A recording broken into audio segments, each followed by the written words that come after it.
I'm your host Yashasvi Gupta with your daily roundup of legal updates from across the country. For detailed reading, you can always visit on www.livelaw.in. Please make sure to watch this video till end and don't forget to like, share and subscribe to our channel. In the first news today, the Supreme Court reserved its order on a plea to halt an August 11 directive by a two-judge bench ordering all stray dogs in Delhi NCR to be moved to shelters. This matter, initially heard by Justices J.B. Pardiwala and R. Mahadevan in a suo motu case, triggered by a news report on stray dog attacks, was shifted to a three-judge bench, Justices Vikram Nath, Sandeep Mehta and N.V. Anjaria, after concerns were raised about conflicting past Supreme Court orders. Solicitor General Tushar Mehta argued that stray dogs pose a serious threat, citing WHO data of 20,000 rabies deaths annually and 37 lakhs dog bites in a year. He stressed that sterilization does not prevent rabies or attacks and called for separating dogs from public places. Senior advocate Kapil Sibal opposed the order, saying it violates the animal birth control rules and existing legislation. He warned of overcrowded shelters where dogs may attack each other, spreading disease, and sought the release of dogs already seized. Other lawyers, including Dr. Abhishek Manu Singhvi, Siddharth Dave, and Colin Gonsalves, argued the August 11th order ignored at least 6 previous Supreme Court rulings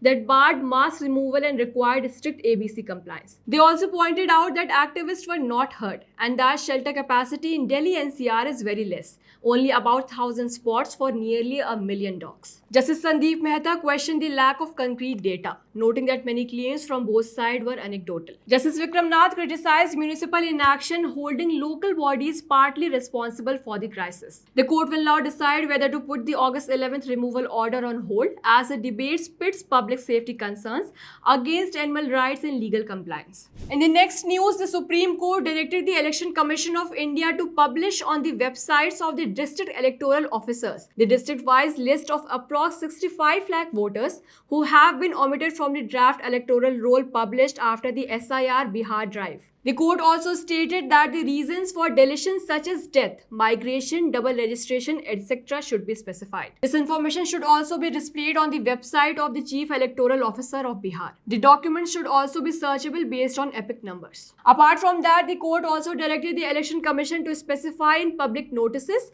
that the excluded persons at the time of submitting their claims for inclusion in the final list can also furnish their Aadhaar cards. The ECI has been directed to take these steps by next Tuesday. A bench comprising Justice Suryakant and Justice Joy Mallya Bagchi passed the directions in petitions challenging the Bihar SIR. The bench posted the matters for further hearing on next Friday, that is on August 22nd.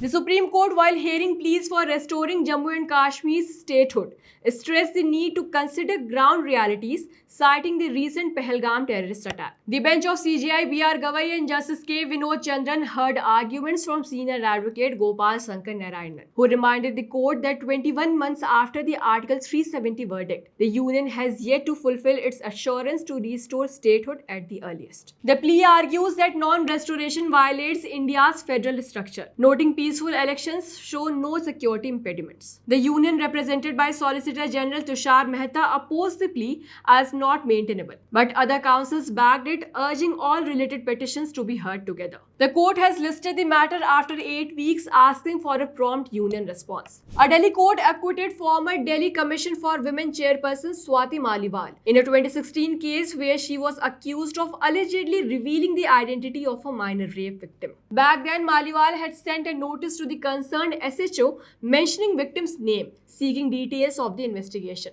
It was alleged that an image of this notice along with the text of the notice containing victim's name was forwarded on a WhatsApp group, DCW Media, by Bhupender Singh, who is a PRO of DCW. It was also alleged that this notice was sent to a news channel where the name of the victim was disclosed on a program. However, Additional Judicial Magistrate Neha Mittal of Rouse Avenue Courts ruled that the prosecution failed to prove these allegations beyond reasonable doubt. The court noted that neither the sending of notice revealing the identity of the minor victim on WhatsApp by Singh nor sharing a copy of notice with the news channel has been proved. Significantly, the judge clarified that Section 74 of the Juvenile Justice Act prohibits public disclosure of minor victims' identity, not communication between officials. The court concluded Maliwal's actions were outside the law's prohibition and cleared her of all charges. The Supreme Court today set aside the bail granted to Kannada actors Darshan, Pavitra Gowda and 5 others accused in the Renuka Swamy murder case. On July 24th, a bench comprising Justice J.B. Pardiwala and Justice R. Mahadevan had reserved judgment in this matter. Also on July 17, the court had orally said that it is not at all convinced in the manner the Karnataka High Court exercised its discretion in granting bail